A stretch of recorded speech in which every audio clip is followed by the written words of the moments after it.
정부 전 부처를 대상으로 업무 보고를 진행 중인 이재명 대통령이 대규모 정보 유출 사고를 낸 쿠팡에 또다시 직격탄을 날렸습니다. 국민에게 피해를 주면 망한다는 생각이 들게 해야 한다며 반복적인 사고에는 더 높은 과징금을 매기라고 주문했습니다.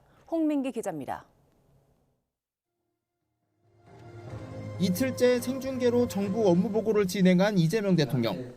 개인정보보호위원회의 보고를 받고 개인정보 유출 사고에 대한 경제적 제재를 강조했습니다. 위반해도 본 태도를 보면 뭐 어쩔 건데 이런 느낌이 들어요. 너무 우리나라는 경제 제재가 너무 약해서 위반을 너무 쉽게 생각하는 것 같습니다. 업무 보고 첫날 쿠팡을 겨냥해 형벌보다 경제적 제재를 가해야 한다고 지적한 데 이어 하루 만에 또 비판을 이어간 겁니다. 약한 제재 때문에 규정을 위반하지 않기 위한 노력도 보이지 않는 거라며 비판 수위를 더욱 높였습니다. 국민들한테 피해 주고 그러면 엄청난 경제 제재를 당한다. 잘못하면 회사 망한다.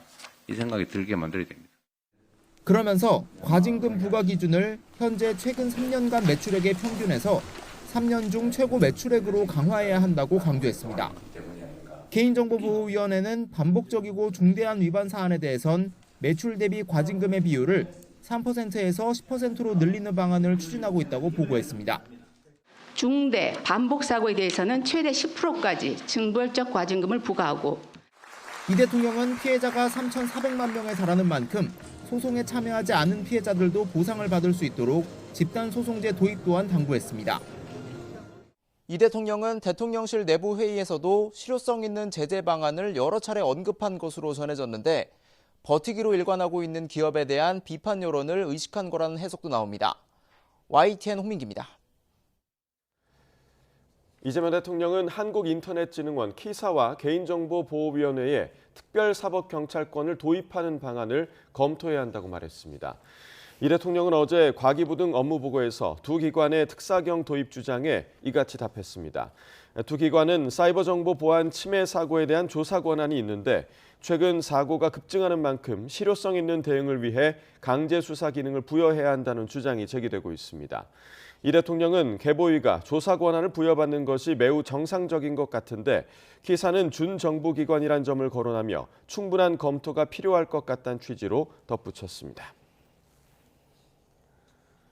늑장 사과와 배짱 대응 등 쿠팡의 대규모 정보 유출 사태를 둘러싼 비판이 거세지는 가운데 결국 박대준 한국법인 대표가 자리에서 물러났습니다. 하지만 사태 수습을 위한 노력이라기보다는 김범석 의장이 증인으로 채택된 국회 청문회를 앞두고 꼬리 자르기에 나선 거란 지적도 나옵니다. 배민혁 기자입니다. 쿠팡 고객 3,370만 명의 개인정보 유출이 확인된 지 2주째. 사태는 갈수록 악화하고 있습니다. 수익 대부분이 한국에서 나지만 미국에 본사를 둔 미국 법인이라는 기형적 구조 관련 논란과 끝머리 외국인 김범석은 한국에서 돈을 벌고 있죠, 그죠? 정관 채용 대규모 대관 조직을 통한 정치권, 언론 로비 의혹이 계속됩니다. 최근엔 대관 조직이 모인 곳으로 쿠팡의 강남 비밀 사무실이 지목되기도 했습니다. 김범석 의장? 기업가 아니죠? 경영자 아니죠? 로비스트죠? 한국말로 뿌럭하죠? 경찰은 쿠팡 본사 압수수색에 착수했는데 결과에 따라 쿠팡 측의 관리 소홀과 은폐 의혹 수사도 이뤄질 수 있다는 전망도 나옵니다. 이틀 연속 압수수색하는 이유가 뭡니까? 이재명 대통령까지 나서 과태료 현실화를 언급하는 등 압박이 이어지자 쿠팡이 선택한 건 박대준 대표이사 사임이었습니다. 책임을 통감하고 모든 직위에서 물러나기로 했다는 거지만 이를 보는 시선들 역시 곱지 않습니다.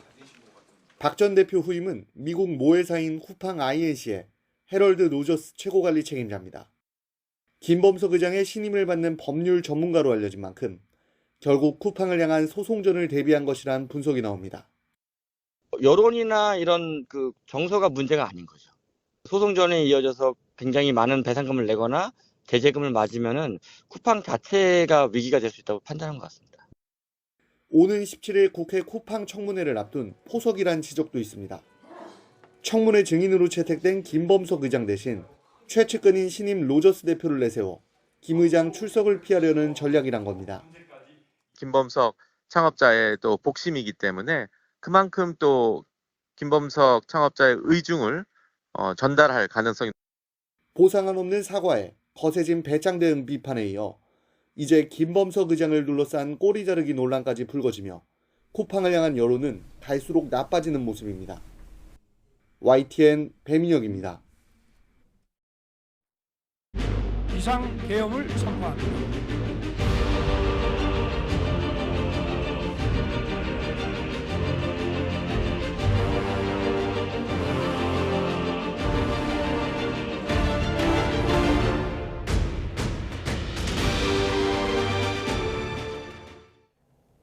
비상계엄 관련 의혹을 수사해온 내란 특검이 내일 수사를 마무리합니다. 비상계엄 자체가 헌정사에 남을 일이지만 수사 과정에서도 전리를 찾기 어려운 일들이 많았는데요.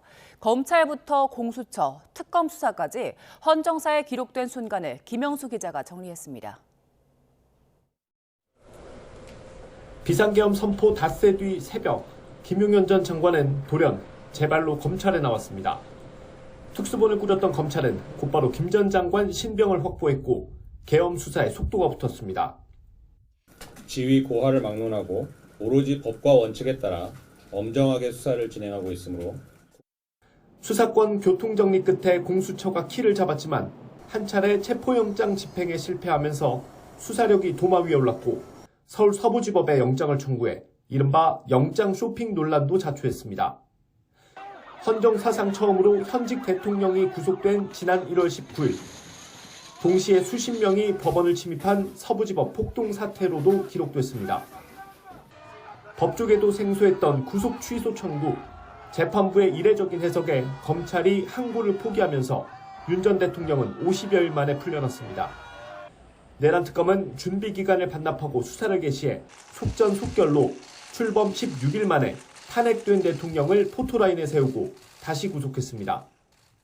오늘 두 번째 구속심사 받으셨는데 심경 어떠신가요? 오늘 직접 말씀하셨나요? 소명은 직접 하셨나요?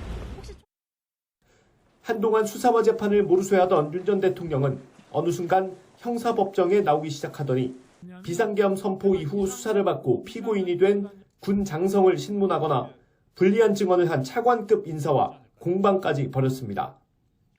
여인영 방첩사령관도 증인한테 이런 실시간 위치 추적 부탁하는 거 보니까 이 친구 이거 좀 이상하네라는 생각이 들었으면 피고인 부하에게 책임을 전가하시는 건 아니죠? 아니 그 얘기를 하는 게 지금 아니에요. 예.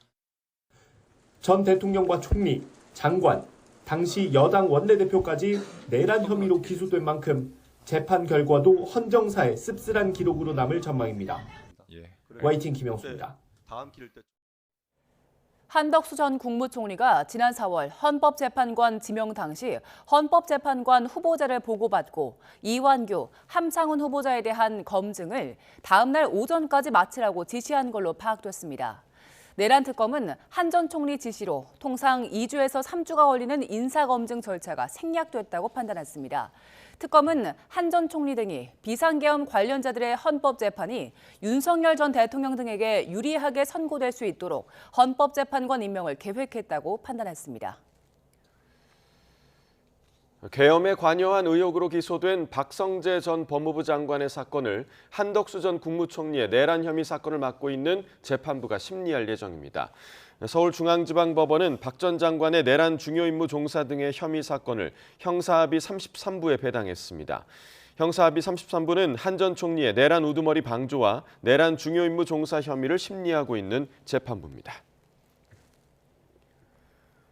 박성재 전 법무부 장관이 김건희 씨의 요청을 받고 김 씨 관련 구체적인 수사 상황을 챙겼던 것으로 특검 수사 결과 드러났습니다. 김 씨를 고발한 사람들의 조사 일정까지 확인한 걸로 파악됐습니다. 이경국 기자입니다. 지난해 5월 5일 김건희 씨는 박성재 전 법무부 장관에게 텔레그램 메시지를 보냅니다. 이원석 전 검찰총장이 명품백 수수 의혹 사건 전담수사팀 설치를 지시한 데 대한 내용이었습니다. 김 씨는 수사팀 구성이 총장의 전격적 지시라고 한다며 중앙지검 차장검사가 특별수사팀 구성이 필요하다고 했는지도 확인이 필요하다고 적었습니다. 자신의 사건을 담당할 수사팀의 구성 경위를 파악해달라고 청탁한 겁니다. 박 전 장관은 이후 법무부 검찰국 과장에게 진행 상황을 보고하라고 지시했고 같은 날 밤 9시 50분쯤 실제 텔레그램을 통해 보고가 이루어졌습니다. 보고에는 3건의 김씨 고발 사건을 중앙지검이 수사하고 있다는 내용은 물론 고발인 측이 나흘 뒤에 잡혀있던 조사를 연기해달라고 요청한 사실까지 포함됐습니다. 이로부터 8일 뒤엔 김씨 사건을 수사하던 중앙지검 수뇌부 등에 대한 물갈이 인사가 단행됐는데 이원석 전 총장은 강한 불만을 드러냈습니다. 어제 검찰 인사 있었는데 총장님과 충분히 사전 조율 거친 게 맞습니까? 비슷한 시기 윤 전 대통령 부부는 박 전 장관에게 이 전 총장에게 용퇴를 요구했지만 이를 거부했다는 내용의 메시지도 보낸 것으로 파악됐습니다. 같은 달 김주현 전 민정수석은 박 전 장관에게 인사 실력이 훌륭해 말끔히 잘 된 것 같다는 메시지도 보냈습니다. 박 전 장관이 지난해 11월 정권에 부담이 될 수 있는 명태균 씨 사건 수사 상황을 보고받은 사실도 확인됐습니다. 김영선 전 의원과 명 씨 조사 내용의 요지, 변호인의 이름까지 박 전 장관에게 보고됐습니다. 특검은 이 같은 내용을 종합해 윤 전 대통령 부부와 박 전 장관이 정치적 공동체였다는 점을 공소장에 적시했습니다. YTN 이경국입니다. 통일교 의혹을 수사하는 경찰 전담 수사팀이 금품 수수 의혹이 제기된 전재수 전 해양수산부 장관 등을 피의자로 입건했습니다. 출국 금지 조치도 취한 걸로 파악되는데 조만간 압수수색 같은 강제 수사가 이뤄질 걸로 보입니다. 정현우 기자의 보도입니다. 경찰 특별수사팀이 전재수 전 해양수산부 장관과 임종성 전 민주당 의원, 김규환 전 미래통합당 의원 등을 피의자로 입건했습니다. 지난 8월 윤영호 전 통일교 세계본부장이 김건희 특검 조사 과정에서 수천만 원 상당 현금 등 금품을 전달했다고 진술한 인물들입니다. 특검은 경찰에 사건을 넘기면서 3명에게 뇌물죄와 정치자금법 위반 혐의 2가지를 모두 적시했습니다. 윤 전 본부장의 금품 제공이 지난 2018년부터 시작된 것으로 전해진 만큼 경찰이 어떤 혐의를 적용하느냐에 따라 공소시효는 달라집니다. 정치자금법 위반 혐의가 적용된다면 공소시효는 7년으로 촉박하거나 이미 지났을 수 있지만 뇌물죄는 공소시효가 최대 15년으로 수사기관에 보다 여유가 생깁니다. 수사에 속도를 낼 수밖에 없는 상황, 경찰 전담 수사팀은 일부 피의자에 대해선 출국 금지도 요청한 것으로 파악됐습니다. 압수수색 등 강제 수사가 초읽기에 들어간 가운데 피의자 소환 일정도 서둘러 조율할 것으로 보입니다. 경찰 관계자는 이에 대해 금품 수수 피의자들을 조사하기 전에 주변 인물들에 대한 참고인 조사 등을 먼저 진행할 예정이라고 설명했습니다. 경찰은 앞서 구치소에서 3시간가량 접견 조사했던 윤 전 본부장 역시 필요한 경우 추가 조사를 진행할 예정입니다. YTN 정현우입니다. 통일교 의혹을 수사하는 경찰청 특별전담수사팀이 국민의힘 측에서 민중기 특검을 직무유기 혐의로 고발한 사건에 대해 수사에 착수했습니다. 전담 수사팀 관계자는 고발장을 접수한 서울경찰청으로부터 사건이 이송돼 고발장을 검토하고 있다고 밝혔습니다. 앞서 국민의힘은 지난 11일, 민특검팀이 지난 8월 윤영호 전 통일교 세계본부장으로부터 여야 정치인의 금품을 건넸다는 진술을 확보하고도 수사를 하지 않아 직무를 유기했다며 고발했습니다. 이런 가운데 의혹의 중심에 있는 윤영호 전 세계본부장은 국민의힘 권성동 의원 재판에 증인으로 출석했습니다. 윤 전 본부장은 세간에 회자되는 의혹과 관련해 자신은 그런 진술을 한 적이 없다는 입장을 밝혔습니다. 안동준 기자의 보도입니다. 통일교의 정치권 로비 의혹을 제기한 윤영호 전 세계본부장이 이번에는 권성동 의원 재판에 증인으로 출석했습니다. 증인신문 과정에서도 윤 전 본부장의 발언으로 촉발된 의혹이 또다시 언급됐습니다. 윤 전 본부장은 통일교 주최 행사에 국민의힘뿐만 아니라 민주당까지 어프로치, 그러니까 접근했다는 녹취에 기본적으로 맞는다고 답했느냐는 권 의원 측 질문에 네라고 답했습니다. 다만 윤 전 본부장은 세간에 회자되는 의혹을 언급하며 자신은 그런 진술을 한 적이 없다는 입장도 밝혔습니다. 어떤 진술을 뜻하는 건지는 구체적으로 밝히지 않았는데 또 다른 질문에서는 상식적으로 일면식도 없이 처음 만난 사람에게 금품을 건넨다는 건 말이 되지 않는다고도 답했습니다. 윤 전 본부장은 지난 8월 특검과 면담할 당시 통일교 측으로부터 여야 정치인 5명에게 금품이 건너간 정황이 있다는 취지로 진술한 것으로 알려졌습니다. 특검이 이 진술을 수사 대상이 아니라고 판단할 때 윤 전 본부장 직접 범행이 없었다는 점도 영향을 미친 것으로 전해졌습니다. 결국 윤 전 본부장은 자신이 했던 일을 진술해놓고도 추가 처벌을 우려해 번복했거나 목격하고 들은 것을 진술한 게 자신의 범행처럼 비치는 데 대해 우려했을 가능성도 거론됩니다. 윤 전 본부장은 권 의원에게 정치자금 1억 원을 건넸다는 혐의 사실에 대해서는 진술을 거부했습니다. 윤 전 본부장은 또 특검 조사 당시 조서에 자신의 진술이 포함되지 않은 부분도 많다면서 기존 진술을 번복하는 것이냐는 특검 측 질문에 즉답을 피했습니다. YTN 안동준입니다. 통일교가 민주당 인사들에게 접촉했다는 의혹이 일파만파 커지자 보수 진영은 특검 카드를 꺼내들며 협공에 나섰습니다. 민주당은 물타기 정치 공세라고 방어하면서도 자칫 판이 커질까 자제하는 모습입니다. 보도에 김다현 기자입니다. 권성동 의원의 구속과 집단 입당 의혹 등에 맞물려 통일교 언급조차 꺼리던 국민의힘은 불똥이 민주당으로 옮겨붙자 대반격에 나섰습니다. 사퇴한 전재수 전 장관은 꼬리에 불과하고 실질적인 몸통은 따로 있을 수 있다며 통일교 게이트로 명명했는데 자금을 받았다면 예외 없이 조사하라고 촉구했습니다. 통일교 게이트에 연루된 측근 핵심 인사들도 수사에 적극 협조할 것을 공개적으로 지시하기 바랍니다. 나아가 통일교와 접촉한 적 있는 정동영 통일부 장관과 이종석 국정원장의 즉각 해임도 요구했습니다. 국민의힘은 또 개혁신당의 특검 도입 요구에 화답하면서 민주당이 추진하는 2차 종합특검에 이번 의혹까지 포함하자고 역제안했습니다. 국민이 요구한 것은 분명합니다. 통일교 게이트의 실체적 진실을 밝히기 위한 진짜 특검, 즉 야당 추천 특검 도입입니다. 개혁신당 이준석 대표도 2022년 대선 당시 민주당 측이 통일교를 통해 NBA 스타 스테픈 커리 섭외를 시도했다는 정황이 드러났다며 특검 수사 범위를 넓히자고 공세를 폈습니다. 당혹감 속에 말을 아끼던 민주당 지도부도 일종의 반격에 나섰습니다. 국민의힘과 통일교는 한 몸 아니냐며 적반하장으로 물타기해도 법의 심판을 피해갈 수 없다고 비판했습니다. 야당의 특검 요구가 있습니다. 전형적인 특검 흔들기와 물타기에 불과한 정치 공세로 규정을 하고 일축합니다. 우후죽순 보도되는 의혹에 근거가 부족하다. 경찰 수사를 지켜보자며 당장 윤리감찰단을 가동하기는 어렵다고 거듭 선을 그었습니다. 다만 정청래 대표와 김병기 원내대표는 직접적인 언급은 자제하는 대신 내란 척결 프레임으로 맞섰습니다.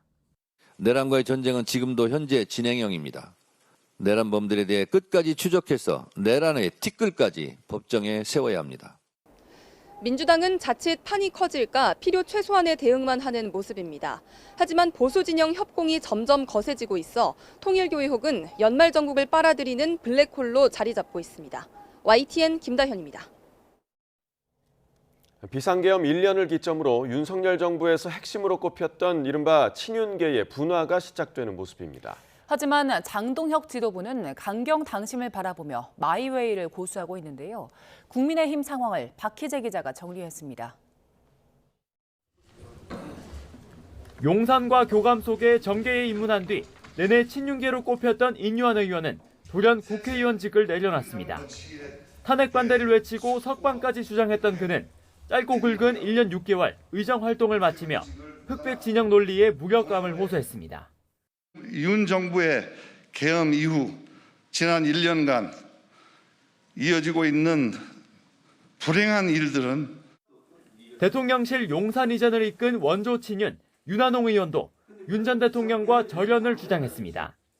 의대 정원 문제를 사과하라고 했다가 봉변을 당한 일화도 처음 털어놨습니다.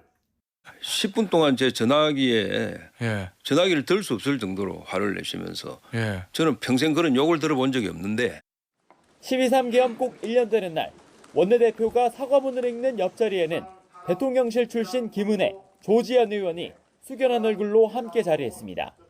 큰 충격을 드린 계엄의 발생을 막지 못한 데 대해 다시 한번 진심으로 사과드립니다.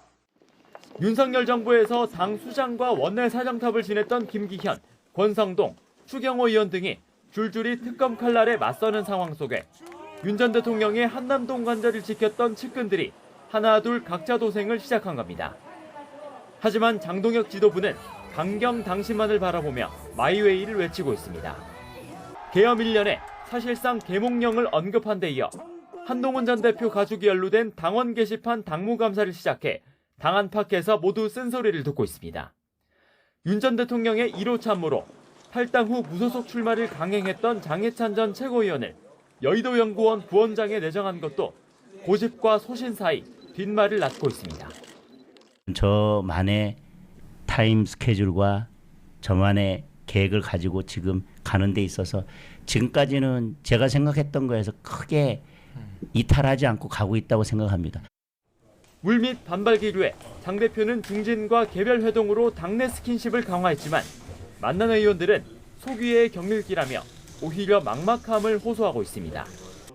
민주당의 통일교 금품 수수 의혹과 이른바 현지 누나 문자, 장경태 의원 의혹 등 야권의 호재가 이어지고 있지만 이런 강경 행보에 묻히는 분위기입니다. 국민의힘 지지율은 장동혁 대표 취임 이후 20% 초반에서 제자리 걸음하고 있습니다. 민주당과는 오차범위 밖 열세입니다. 장동혁 대표는 똘똘 뭉치자 비판도 듣겠다며 당의 쓴소리위원회까지 가동했습니다. 측근들은 변신을 기다려달라는데 내년 6월 지방선거를 앞두고 지방단체장들이 집단행동까지 저울질하고 있어 당 위기감은 나날이 고조되고 있습니다. YTN 박희재입니다. 다음 달에 치러지는 더불어민주당 최고위원 보궐선거가 친명 대 친청 구도로 치러질 것으로 보여 결과가 주목됩니다. 정청래호를 뒷받침할 지도부를 뽑는 선거인데 일부 후보들이 정 대표를 공개 저격하면서 이번 선거가 정 대표 리더십의 분수령이 될 거란 분석도 나옵니다. 백종규 기자의 보도입니다. 가장 먼저 출사표를 낸 건 부산 수영구 유동철 지역위원장입니다. 친명계 모임인 더민주혁신회의 공동상임대표로 이 대통령이 대표 시절 영입한 인물인데 출마를 선언하면서 1인 1표제 부결을 언급하며 정청래 대표를 공개 저격했습니다. 중앙위원회의 1인 1표제 부결은 절차 부실, 준비 실패, 소통 부재의 결과입니다. 공론의 장을 열고 수기를 통해 정면 돌파해야 합니다. 유 위원장은 지난 10월 부산시당위원장 경선에서 컷오프되면서 정청래 지도부의 친명 천액이라는 해석도 나왔습니다. 대장동 변호사 이건태 의원도 최고위원 출마를 선언하면서 현 지도부가 정부를 제대로 보조하지 못한다며 쓴소리를 냈습니다. 정부는 앞으로 가는데 당이 다른 방향으로 가거나 속도를 못 맞춰 엇박자를 내고 있다는 것입니다. 당대표 선거에서 정 대표와 경쟁을 벌였던 박찬대 전 원내대표 등 친명계 인사 10여 명도 함께 자리에 세를 과시했습니다.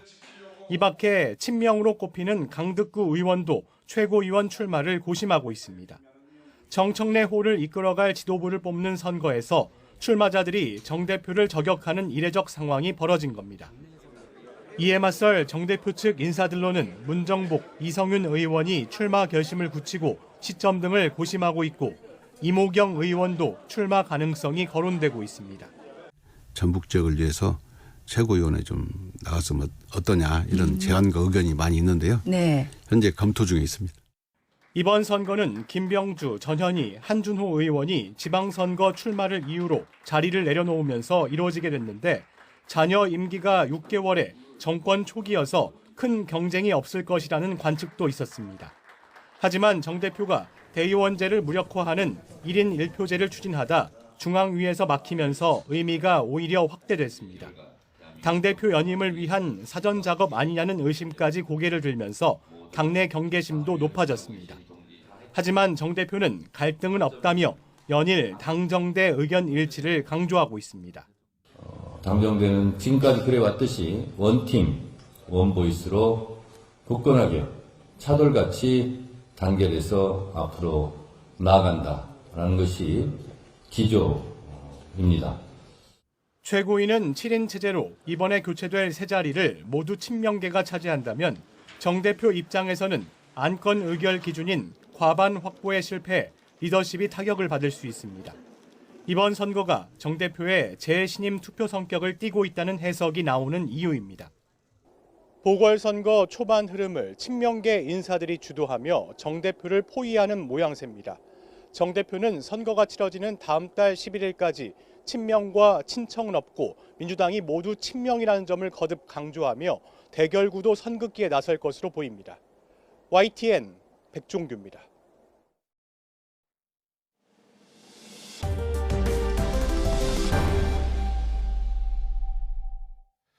주말인 오늘 중부지방을 중심으로 대설특보 수준의 많은 눈이 내릴 것으로 보입니다.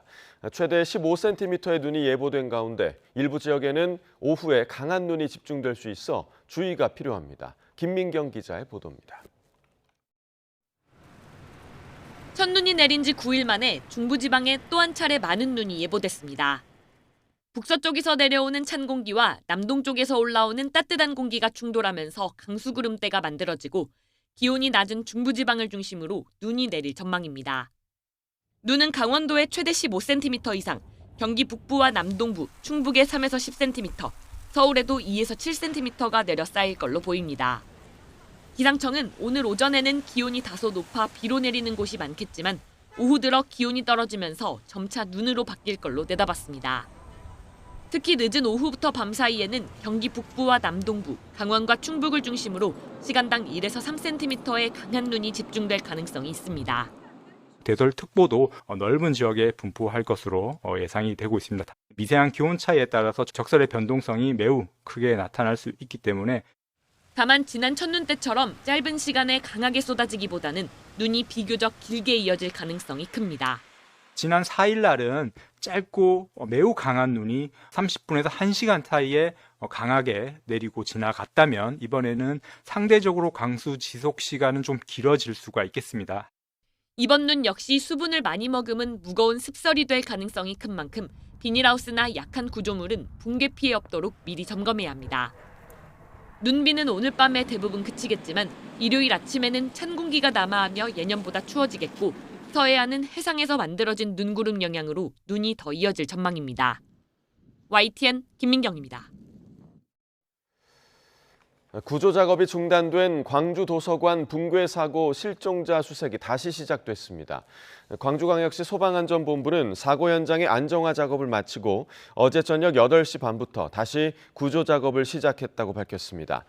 소방당국은 조명 50여 개를 설치하고 인력과 장비를 동원해 실종자 2명을 찾고 있습니다. 앞서 소방대원들의 안전한 내부 진입을 위해 어제 오전 9시 20분부터 매몰자 수색이 중단되고 보강 작업이 이루어졌습니다. 이번 광주 사고에 대한 원인 조사도 수색 구조 작업이 끝나는 대로 본격화할 것으로 보입니다.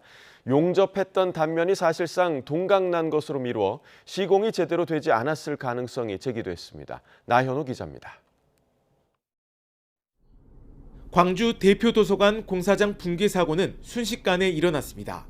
2층 옥상층이 마치 가운데가 접히듯이 무너져 내리다 보니 피할 겨를조차 없었습니다. 사고 당시 콘크리트 타설 작업을 했는데 구조물이 무게를 이기지 못한 것으로 추정합니다. 저희가 약 200루베 정도 그쪽 타설하고 있었던 부분입니다. 그 스판에 거의 타설이 그 구간에 대한 그 타설 부분이 마무리되고 있었어요. 붕괴 사고가 난 건물은 가로 길이가 168m로 기다란 형태가 특징입니다. 개방감을 위해 기둥과 기둥 사이를 널찍하게 떨어뜨렸는데 사고가 난 구간도 48m에 달합니다. 저 큰 기둥하고 저 큰 기둥이 작은 기둥, 새기둥이 중간에 하나 정도는 더 있어야 않아야 된가. 전문가들은 기둥에서 떨어져 나간 연결 부위가 매끈하게 끊어진 점에 주목하고 있습니다. 용접이 제대로 이루어지지 않았고 이에 따라 부어진 콘크리트 무게를 견디기 어려웠을 거라는 분석이 나오고 있습니다. 실제 시공하는 과정에서 뭐 빨리 한다든지 뭐 용접을 약간 좀 전부 다 완벽 100% 하진 않는다든지 하게 되게 되면 이 베개 하중에 대해서 견뎌줄 수 없는 이런 현상이 생기게 되는 거죠. 경찰은 구조 작업을 마무리하는 대로 국립과학수사연구원과 합동 감식을 통해 시공 과정에 문제가 없었는지 들여다볼 계획입니다. YTN 나연호입니다. 오늘 새벽 1시 20분쯤 부산 해운대구 신세계백화점 센텀시티점 앞 도로에서 30대 남성이 몰던 승용차가 중앙 분리대를 들이받았습니다.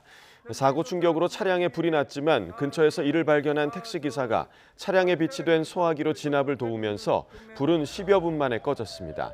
음주 측정 결과 남성은 면허 취소 수준의 만취 상태로 확인됐습니다. 무면허로 차를 몰다가 연쇄 추돌 사고를 내고 음주 측정까지 거부한 50대 남성이 경찰에 붙잡혔습니다. 어젯밤 9시 20분쯤 전남 무안군 청계면 목포대 앞 도로에서 50대 남성 A씨가 몰던 화물차가 앞서가던 차를 들이받았습니다. 사고 뒤 A씨는 현장을 2km가량 도주했고 인근 교차로에서 7중 추돌 사고를 낸 뒤 차량이 전도됐습니다.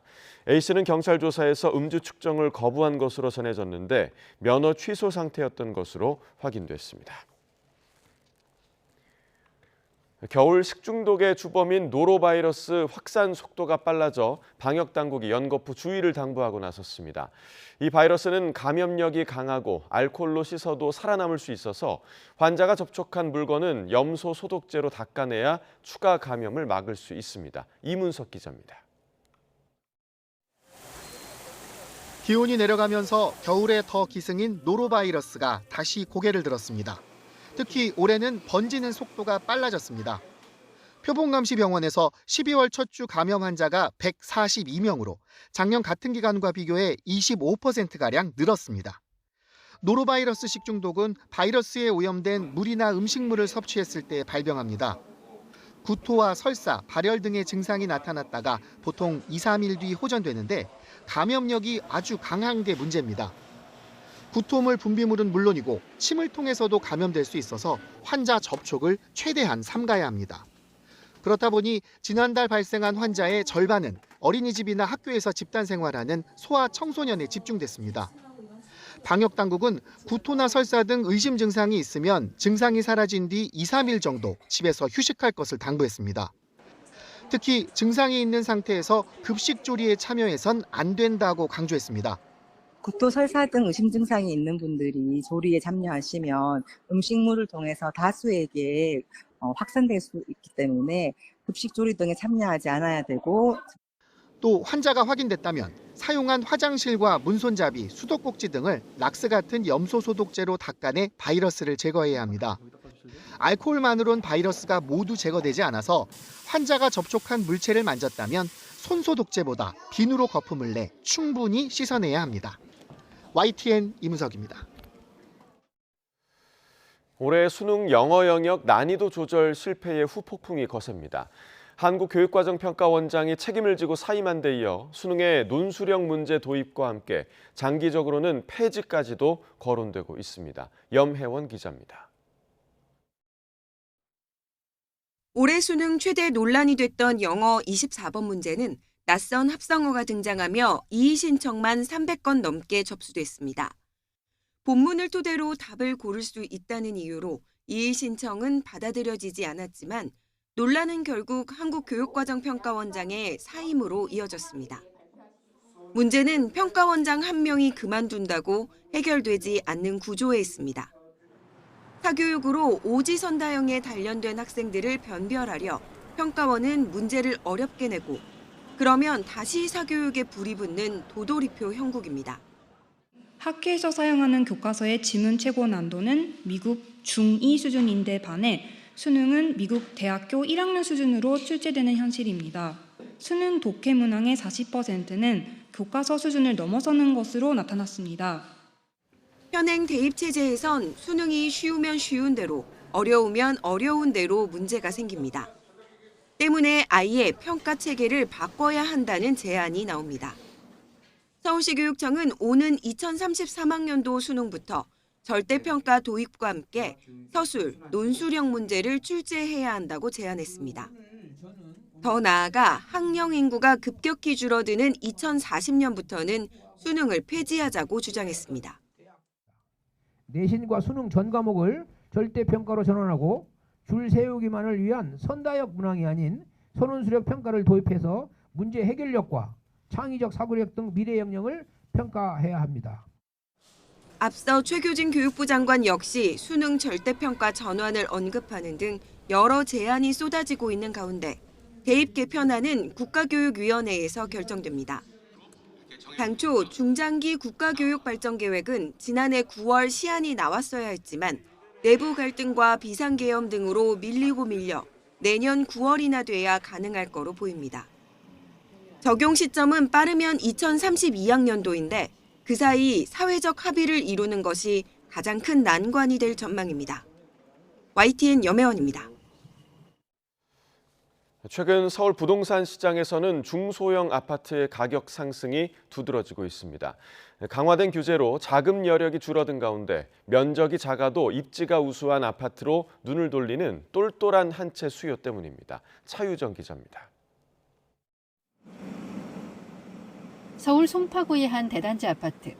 전용 59제곱미터가 지난 9월 평당 1억 원을 넘어선 이후 같은 면적이 최근 27억 8천만 원에 거래되며 신고가를 쓰고 있습니다.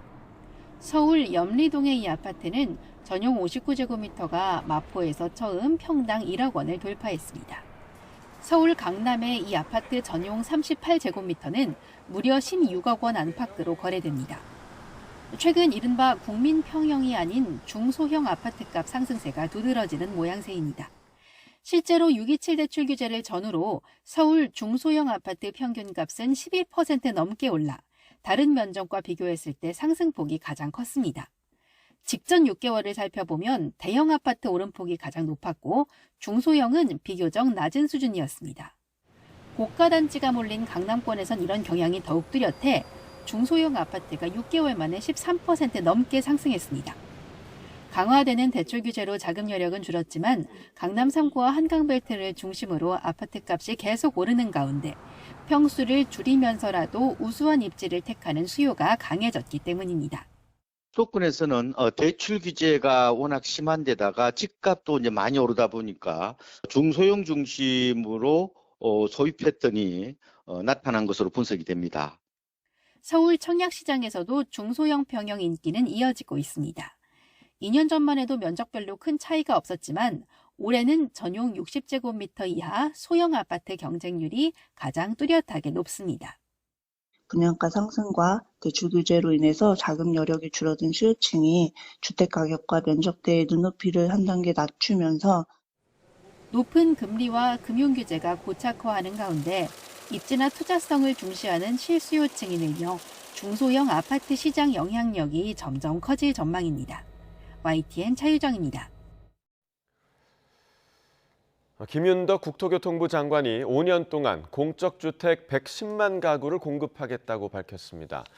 김 장관은 어제 세종시 정부 세종 컨벤션센터에서 열린 대통령 업무보고에서 공적주택을 확실히 공급해 주거 사다리를 다시 세우겠다며 이같이 말했습니다. 이는 이재명 정부 국정과제 중 하나로 9.7 주택공급대책에서 발표한 대로 한국토지주택공사 LH 주도로 추진될 예정입니다. 김 장관은 100명 규모로 인력 재배치를 했지만 부족한 점이 있다며 충원 필요성이 있다고 설명했고 이재명 대통령은 기간제 등 유연한 방식으로 인력을 확보하라고 지시했습니다.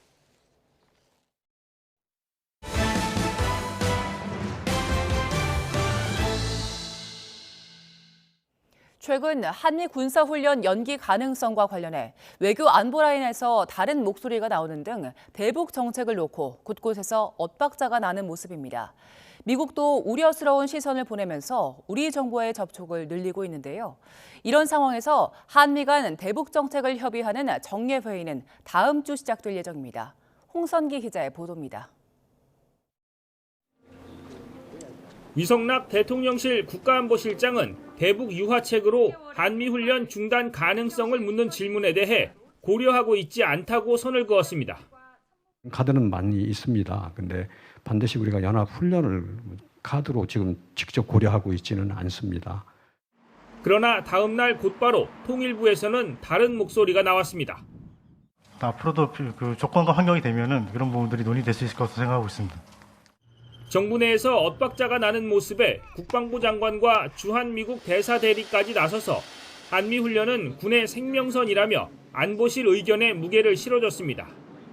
이런 가운데 외교부가 대북 정책 전반을 협의하기 위한 한미 간 정례 회의를 논의하고 있다고 밝히자 통일부가 태클을 걸었습니다. 정동영 통일부 장관이 직접 나서서 남북관계 협의 주체는 통일부라며 필요하면 통일부가 나서서 협의할 것이라고 말한 겁니다. 우리 정부 내의 미세한 불협화음에 미국은 우려스러운 시선을 보내고 있습니다. 주한 미국 대사 대리가 최근 잇따라 외교 안보 관련 고위 당국자들과 접촉하며 우리 정부의 진위를 파악하고 있는 것으로 알려졌습니다. 미국은 이와 함께 이재명 대통령이 한반도 비핵화 대신 핵 없는 한반도라는 표현을 쓰는 배경에 대해서도 주시하는 것으로 전해졌습니다. 또 한국 정부 안에서 내년 4월 북미 대화 가능성을 높게 보는 것과 관련해 오히려 그 근거를 되물을 정도로 앞서가는 것을 경계하고 있습니다.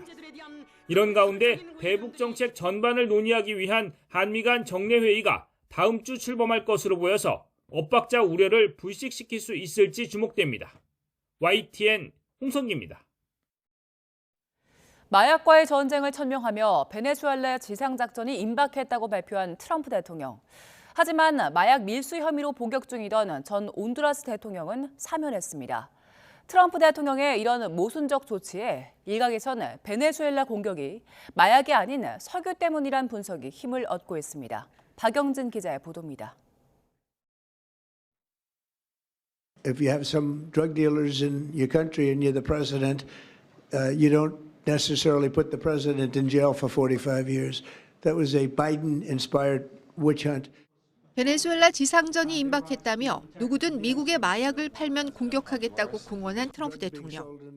하지만 무려 400톤에 달하는 코카인을 미국에 반입하는 데 관여한 혐의로 45년형을 선고받았던 에르난데스 전 온두라스 대통령을 사면했습니다. 트럼프 대통령의 이런 모순적인 결정에 베네수엘라에 대한 공격 역시 다른 속셈이 있다는 분석이 힘을 얻고 있습니다. Una negociación sobre petróleo. A negotiation about oil. I believe that is Trump's logic. He is not thinking about the democratization of Venezuela, let alone the narco-trafficking. 마두로 베네수엘라 대통령도 치명적인 군사력을 사용한 베네수엘라의 석유 탈취가 트럼프의 목적이라고 주장하고 있습니다. 베네수엘라는 최대 원유 매장국입니다. 여기에 중국이 미국과의 관세 협상에서 최고의 무기로 활용하는 히토류 광산도 보유하고 있습니다. E a principal questão que está colocada por detrás, além da questão ideológica, é a busca por recursos naturais, já que a Venezuela possui as maiores reservas conhecidas de petróleo no mundo. 미국 주도로 마두로 정권이 무너지고 제재로 묶여있는 베네수엘라 석유가 세계 시장에 개방되면 미국 소비자도 돕고 또 미국의 에너지 안보도 뒷받침할 거라는 분석입니다. CNN은 미국은 어느 나라보다 많은 석유를 생산하고 있지만 여전히 석유 수입이 필요하고 특히 디젤과 중장 비용 연료 등에 이용되는 베네수엘라의 원유가 필요하다고 짚었습니다. 또 러시아산 원유와 유사한 베네수엘라산 원유가 러시아의 우크라이나 전쟁 자금 조달 능력을 약화할 수 있다는 관측도 전했습니다. YTN 박영진입니다. 노벨 평화상 수상자인 베네수엘라 야권 지도자 마리아 코리나 마차도가 마두로 정권의 몰락은 불가피하다며 평화로운 권력 전환에 주안점을 두고 있다고 밝혔습니다. 마차도는 현지 시간 12일 노르웨이 오슬로에서 기자회견을 열어 협상을 통한 것이든 아니든 마두로는 결국 권좌를 떠나게 될 거라면서 질서 있고 평화로운 권력 전환에 집중하고 있다고 말했습니다. 미국이 베네수엘라의 군사적 개입 가능성을 고조시키고 있는 데 대해서는 베네수엘라 사태가 미국의 국가 안보에 있어 최우선 순위라는 게 확실하다고 믿는다며 지지 의사를 밝혔습니다. 미국이 AI 칩 수출 규제를 풀자 중국은 겉으론 반기면서도 속으론 사용 제한을 검토하고 있습니다. 반도체 점유율은 지키고 중국의 기술 자립은 늦추려는 미국의 트로이 목마 전술을 간파한 걸까요? 베이징에서 강정규 특파원이 전합니다. 중국어로 달의 뒷면이란 뜻의 스타트업 문샷이 지난달 6일 내놓은 AI 모델 키미 K2 싱킹입니다. 개발 훈련 비용은 불과 67억 원으로 81억 원을 썼다는 딥시크보다 적습니다. 반면 성능은 미국 오픈 AI의 GPT 5.1에 이어 세계 2위로 평가됩니다. 높은 가성비에 미국 IT 산업의 심장부 실리콘밸리에서도 빠르게 확산 중입니다. 之前我们需要专业人员通过写代码才能完成的任务，现在每一个普通用户都能通过中文来低门槛的实现。 미국을 3개월 격차로 따라잡았다는 중국 AI 소프트웨어. 문제는 하드웨어 격인 반도체입니다. 수출 통제를 피해 딥시크가 최신 AI 칩을 밀반입 중이란 미국 IT 전문 매체 보도가 나올 정도입니다. 동남아 유령 데이터 센터를 통해 칩을 수입한 뒤 다시 해체해 중국으로 몰래 가져온다는 겁니다. 엔비디아의 AI 칩 H200의 중국 수출을 풀어준 트럼프 대통령을 저격하는 기사로도 풀이됩니다. 반대로 영국 파이낸셜 타임스는 중국 당국이 H200 사용 제한을 검토 중이라고 보도했습니다. Beijing is looking at limiting access to NVIDIA's advanced H200 chips despite U.S. President Trump's decision to allow the export of. 具体的情况建议向中方的主管部门进行询问。 미국의 AI 칩 점유율을 유지하고 중국의 기술 자립은 늦추려는 이중 포석을 간파한 셈입니다. AI 패권 경쟁 속 트로이 목마가 된 H200. 미국이 풀자 중국이 빗장을 거는 전략적 아이러니가 펼쳐지고 있습니다. 베이징에서 YTN 강정규입니다. 영국 일간 파이낸셜 타임스가 젠슨 황 엔비디아 CEO를 세계 경제를 재편할 역량을 가진 거대한 AI 붐의 동력이라며 올해의 인물로 선정했습니다. 파이낸셜 타임스는 디지털 세계에서 사랑받지 못하는 의붓자식 같던 칩이 올해 산업과 금융계를 휩쓰는 AI 열풍의 동력으로 떠올랐다며 이런 변화에서 젠슨 황이 맡은 역할 때문에 이같이 선정한다고 설명했습니다. 특히 젠슨 황이 권력의 중심부로 이동하면서 최근 미국 정부로부터 엔비디아 첨단 칩의 대중국 판매를 허가받는 결실을 봤다며 공개 석상에서 트럼프 대통령을 띄우고 트럼프가 좋아하는 합의 성사에 능해 트럼프의 백악관을 다루는 능력을 보여주었다고 평가했습니다. 역대 전 세계 박스오피스 1위와 3위를 기록한 아바타 시리즈가 3년 만에 후속편으로 돌아옵니다. 관객 수가 줄어든 극장가에서 앞선 두 편처럼 1,000만 영화에 오를 수 있을지 관심이 쏠립니다. 김승환 기자의 보도입니다.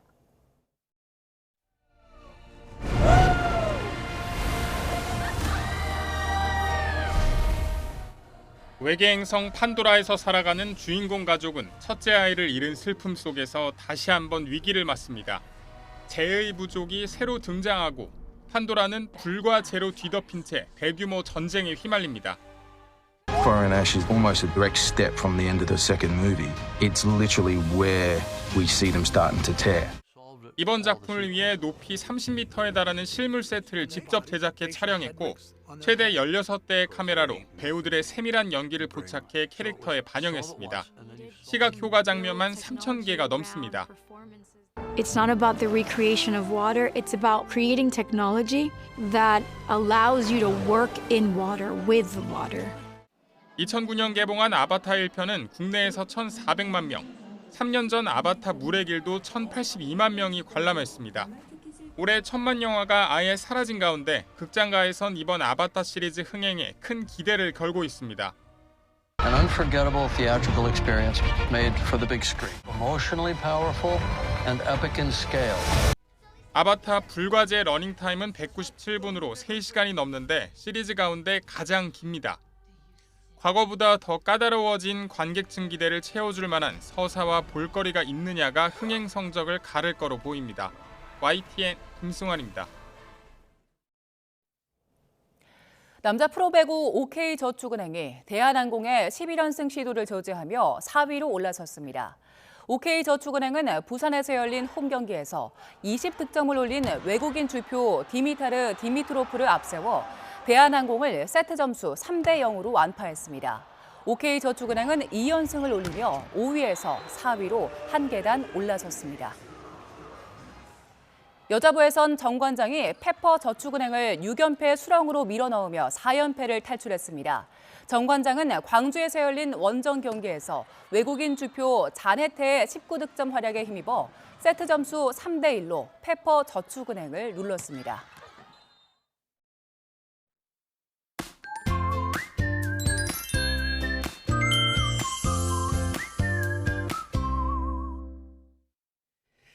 주말인 오늘 눈 소식 있습니다. 주로 중부를 중심으로 많은 눈이 내리겠는데요. 서울에도 최고 7cm, 경기 내륙에는 3에서 10cm, 또 강원 내륙에는 15cm 이상의 눈이 예상됩니다. 습기를 머금어서 무겁겠고요. 또 오전부터 밤사이 길게 내리는 만큼 피해 없도록 조심하시길 바랍니다. 수도권 등 중부지방은 오전부터 시작이 돼서 오후면 대부분 지역으로 확대가 되겠고 특히 낮부터 밤까지는 시간당 1에서 3cm의 무거운 눈이 내리면서 대설특보가 내려질 가능성도 있습니다. 현재 기온 살펴보겠습니다. 현재 서울이 3.9도, 강원도 3.9도로 영상권이고요. 낮에도 지금과 큰 차이는 없습니다. 서울이 4도에 머물겠고 청주 7도, 대전이 9도, 부산은 13도로 예상되고 있습니다. 날씨였습니다.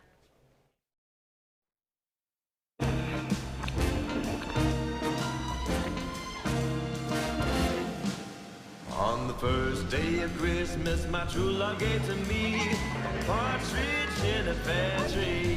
On the second day of Christmas, my true love gave to me 2 turtle doves and a partridge in a pear tree. On the third Greetings from Seoul Tower. Merry Christmas, YTN.